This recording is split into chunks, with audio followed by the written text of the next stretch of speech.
Russian source of the Steele dossier was on the FBI's payroll. No joke.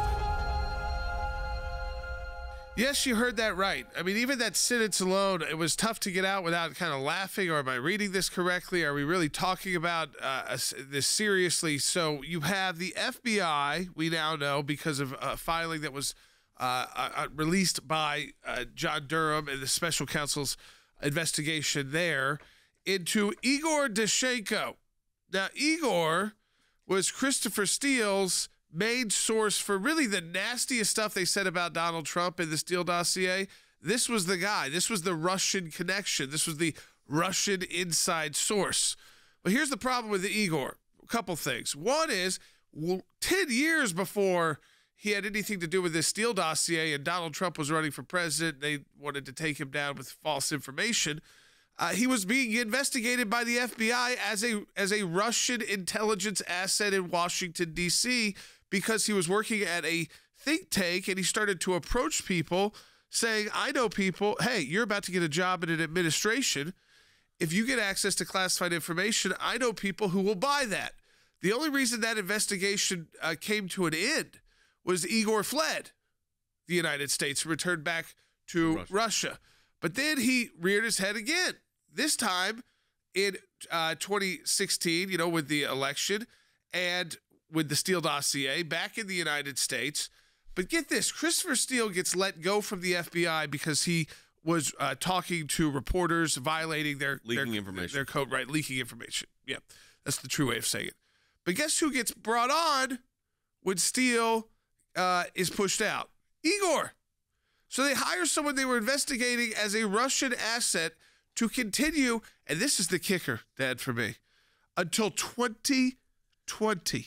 Oh, and that's because... That is through the next election cycle. Well, first of all, you realize they hire the guy, right?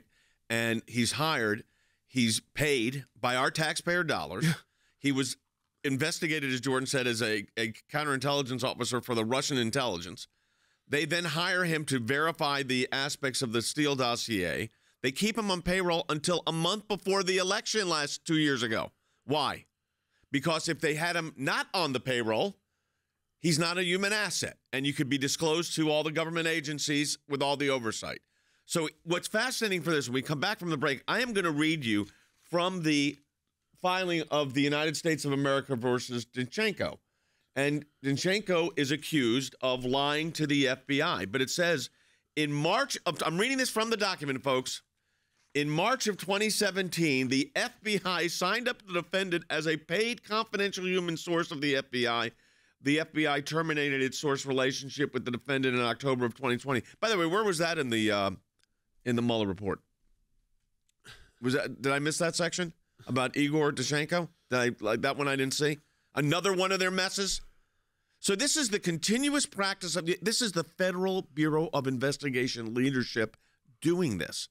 So understand why there's skepticism right now when the government's doing this. We're going to get into this more in the next segment. I want to get your reaction to this.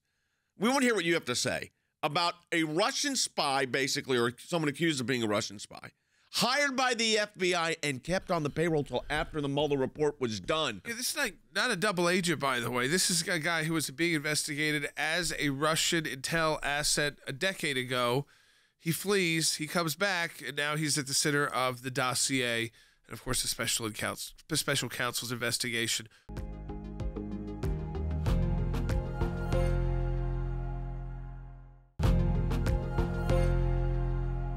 So here's the Special Prosecutor John Durham's latest filing. He says that Igor Danchenko, the primary source for the discredited Steele dossier, this is the Russian source that Christopher Steele was relying on, was paid by the FBI as a confidential human source for 3 years, despite prior concerns and an investigation that he was tied to Russian intelligence services. That's because about a decade ago, when he was at a think tank in Washington, D.C., and there was about to be a new president, some of those people were going into the new administration, and he grabbed them by the side and said, hey, I know people, you're going to have access to classified info.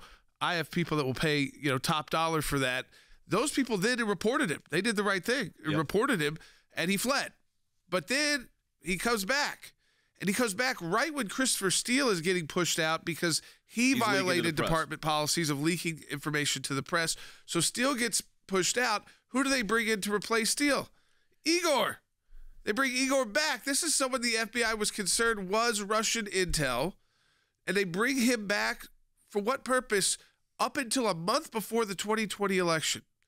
And the only purpose would be to continue to push their bogus claim that the dossier was legit. And to also not have to disclose this to oversight committees because he was a current asset. I want to read you exactly the wording used by Durham. I think this is coming from the brief filed in the U.S. District Court in the Eastern District of Virginia, which is Alexandria. In March 2017, the FBI signed the defendant up as a paid confidential human source of the FBI.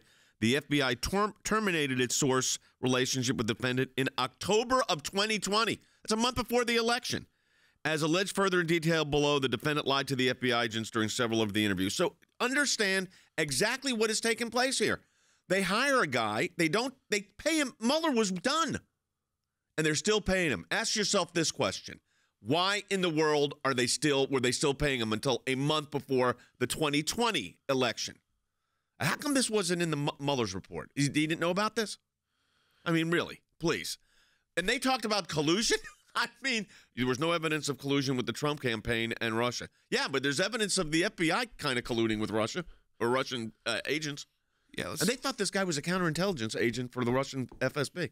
Totally unrelated to this. Yes. Like a decade before, because he went around, first of all, he had a lot of contacts with the Moscow embassy, the Russian embassy in D.C. with intel people. So he was seen around D.C. with the intel people from the embassy. So that's one side. Second side is he literally went up to people at his place of work in a think tank and said, hey, you're about to go into the administration. You're going to have access to classified info. I have people who will buy it.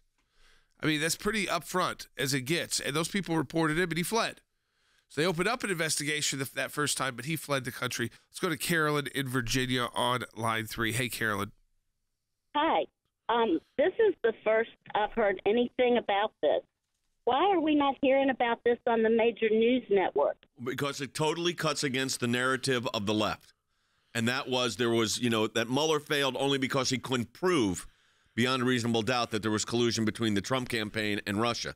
They certainly don't want out there that the FBI hired a source that was the subject 6 years earlier of a investigation because they thought the guy was an FSB. That's the Russian KGB, basically, the replacement for the KGB.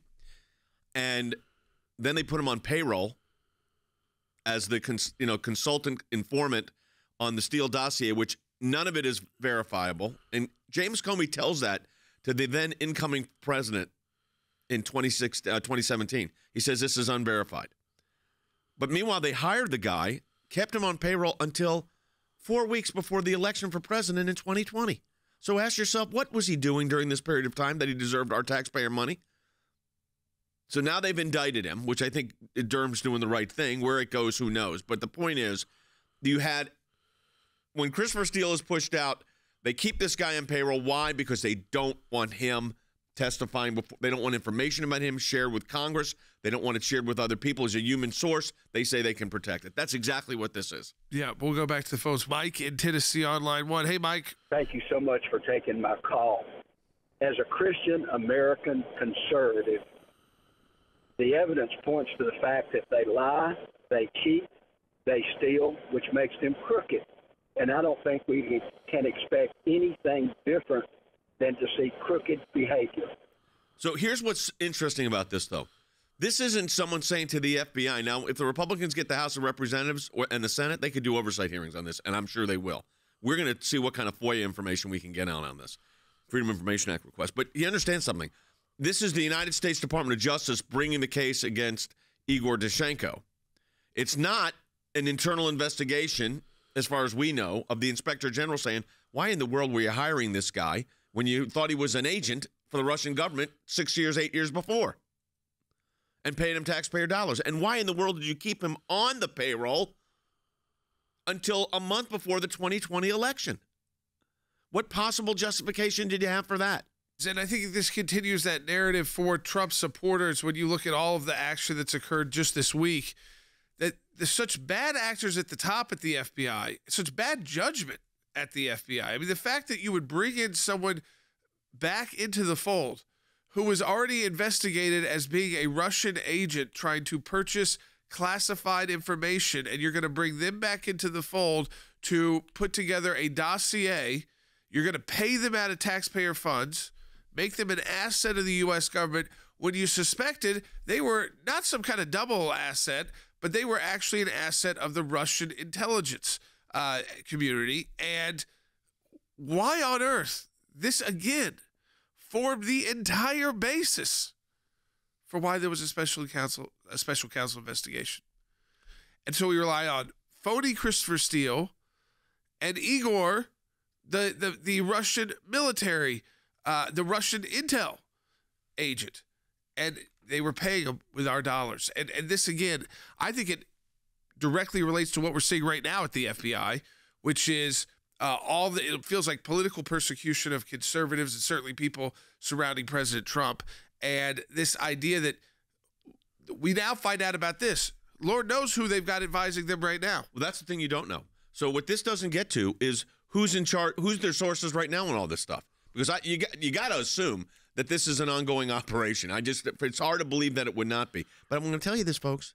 I'm telling you, this is exactly what we're concerned. It never made its way into Bob Mueller's report. They should have been disclosing to us exculpatory evidence. This would have been a big one. The guy lied. We fired him. Now they're going to say, we didn't find out he lied till after the fact. Yeah, Sean in West Virginia online too. Hey, Sean. Guys, thanks for taking my call. Sure. I appreciate it. Hey, with everything with the roadmap of investigations and all this stuff over the years, Trump has a pretty solid base of being, pointed out and targeted on this stuff. Is there any way the Supreme Court can get a hold of this and say, your rights have been violated? This man's been persecuted. Well, you'd have to bring a cause of action. You can't bring it. It doesn't originally arise in the Supreme Court. You'd have to bring an action in the district court. And the best way to have done that, I think, would have been to bring a challenge to this search warrant under the Fourth Amendment. They didn't do it. And there may be reasons they don't know it that we don't know because we're not representing, so we don't know all the details. But that's how you would enforce your concerns here. This is equally a legal issue, obviously, because he's been indicted, but it's also a political issue here, Jordan. Yeah, I think so, too. I think that what you have to understand is that, there's the one thing of what do you want to bring up? Who do you want to take to court? There's a lot of legal things going on right now in the President Trump's world. The second, it's, this idea was already defeated. We defeated the Russian narrative for now. Now, I think if he was the candidate again, it comes right back again. Oh, 100%. So that's why you have to file this away very importantly. Even if this case comes to a close at the end of the year, file this away, because if President Trump does run again, they'll come up with the same kind of narratives. This will be one of them.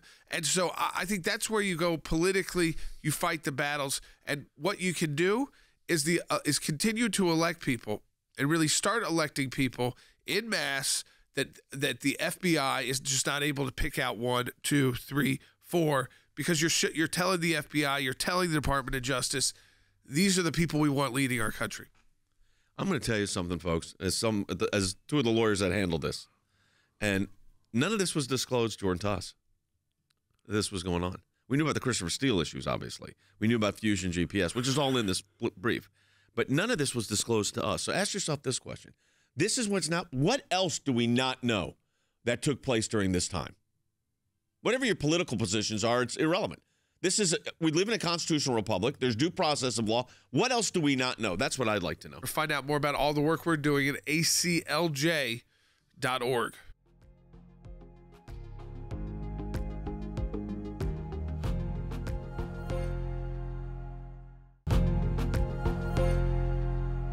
All right, so I think at this point, Christopher Steele, he was Fusion GPS. He was this former British spy who became an asset for the FBI, putting together this dossier and report on Donald Trump that was being paid for by the Clinton campaign. Okay, so we all know that. Then Steele gets pushed out in 2016, not because they don't love his information, but because he starts leaking to the press. He becomes too much of a liability, so he goes back to the UK and kind of really does disappear. Then we've now found out through an unsealed court filing by a Special Counsel Durham, who I will say, I know people expected a lot more from Durham, but let's just focus in on this one because of how outrageous it is. Guess who the FBI replaced Steele with? His main Russian source, a guy named Igor Danchenko. Now, Igor was not just somebody who showed up on the scene in 2016, 2017 with the FBI as someone who may be flipping from Russian intel.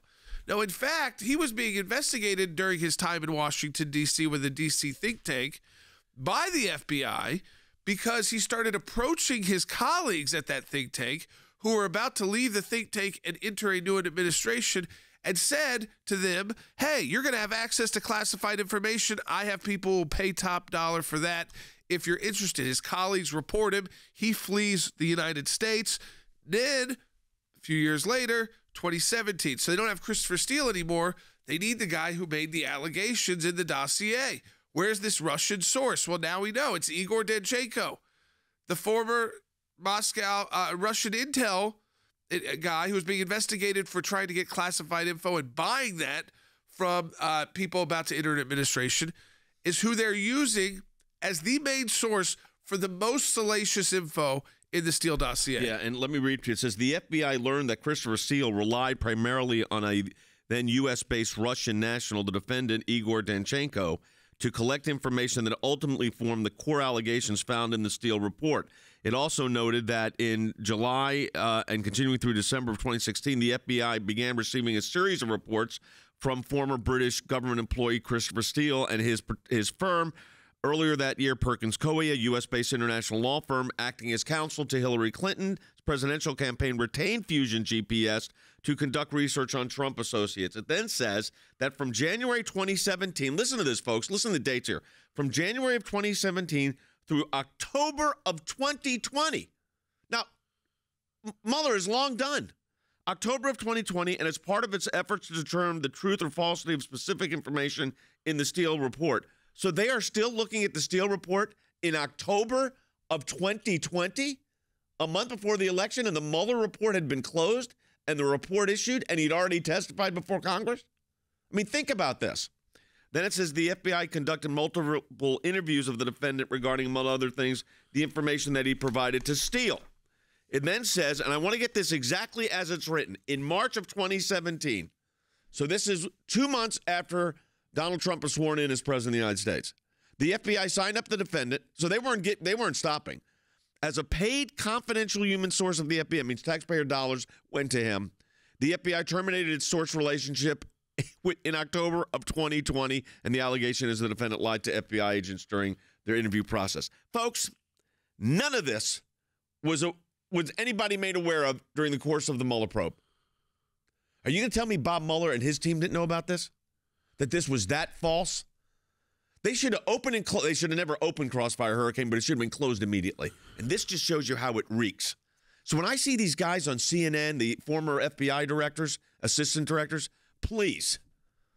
I mean, really. Well, we're taking your phone calls, too. We're going to continue to take those while we've got Rick Rennell with us. So, Rick, you were the acting director of national intelligence. This story we're focusing on today, which was released because of court filing by Special Counsel Durham about a guy named Igor Danchenko, who was once investigated by the FBI as being a Russian intel asset trying to buy classified info while he was at a Washington, D.C. think tank from people about to enter a new administration. Then he flees because he gets word of they're investigating him. They're hot on his trail on that. That's an easy crime to prosecute. So he goes back to Russia. But then the FBI trusts him once again. They get rid of Christopher Steele because Steele is, he's going to the media. He's leaking to the media.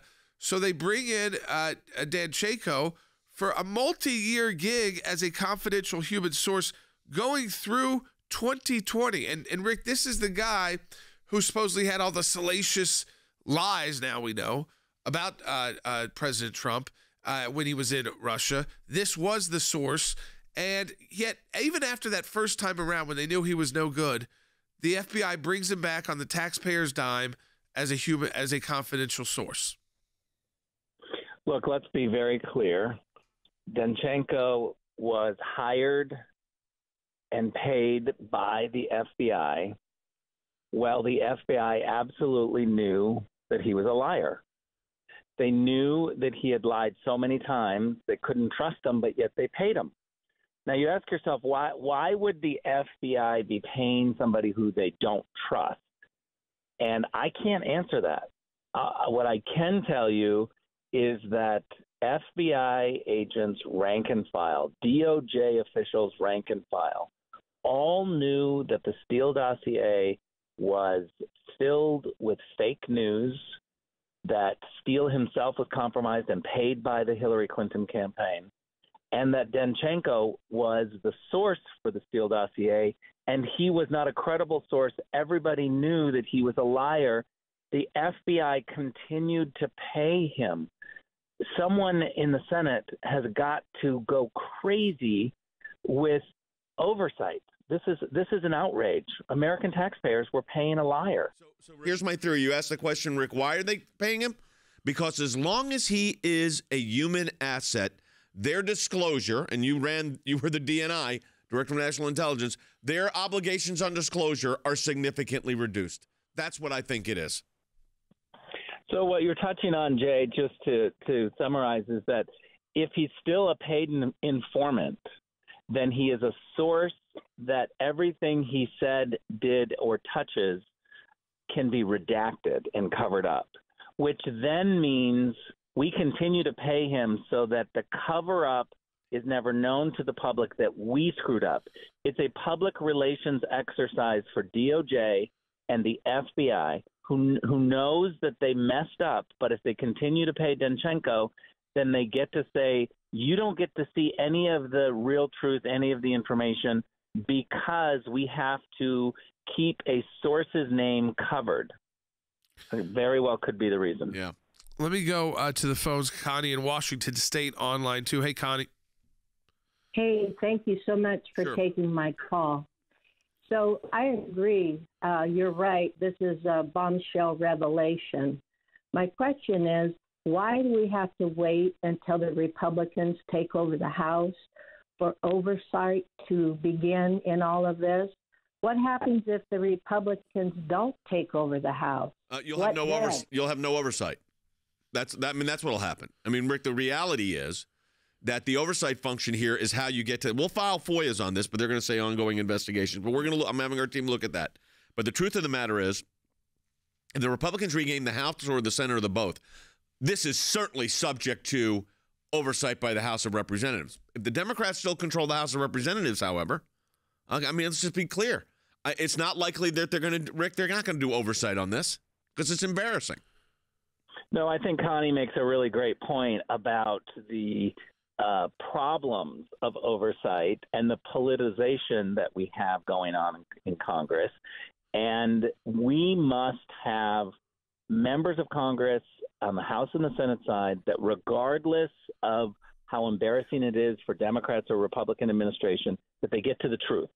And if I can just say one thing, this is why I'm so proud to be part of the ACLJ, is because I am part of a family that gets to the bottom of facts and pushes the U.S. government, holds them accountable no matter what. And this is a case, Jay, that I think that we should absolutely look into, that we should take up. Thanks to our supporters, we have a team of lawyers that can do this. But this is an outrage. Your tax dollars are paying for a liar simply because DOJ and the FBI don't want to admit that they messed up. It's really, I mean, I got to tell you something. It is, as the lawyers that handle this is breathtaking. I'm glad Durham filed this is in a brief, by the way. It's the only reason you found out about it was he filed the brief unredacted because they're getting ready to go to trial. But it tells you how serious this was and the corruption on this. And they kept him on payroll till a month before the 2020 election, just so, in my view, and this is speculation a bit, folks, but we've been doing this a long time. He's a human source. We don't disclose it. Yeah, he couldn't be disclosed before the election. Right. I mean, so you wouldn't have had time to file the right things. He was being paid until the end of October. Believe me, this was not the story Election's that first Tuesday in November. Joe Biden would have not wanted this story out if you were a Democrat running for president. No, absolutely not. Let's go to Mary in North Carolina on line 6. Hey, Mary. Hey, thanks so much for taking my call, and thanks so much for helping us understand and know the truth every day. You guys are great, and we are so grateful to have you, and God bless you all. Thank you. My question is, Congress and Mueller went after Trump, for Russian collusion. These guys were actually colluding, and who's going to bring them to justice? Well, they actually are the people that are colluding. Rick, this is going to have to be handled by the legislative branch in large part, I think, just because the nature of the way the FOIA stuff will move slower. This would be the perfect oversight for an incoming Congress. Yeah, I just first want to say to Mary that I'm just as frustrated as she is. Yep. She's right. When I was acting director of national intelligence, one of the reasons I declassified the 52 transcripts is for this exact reason.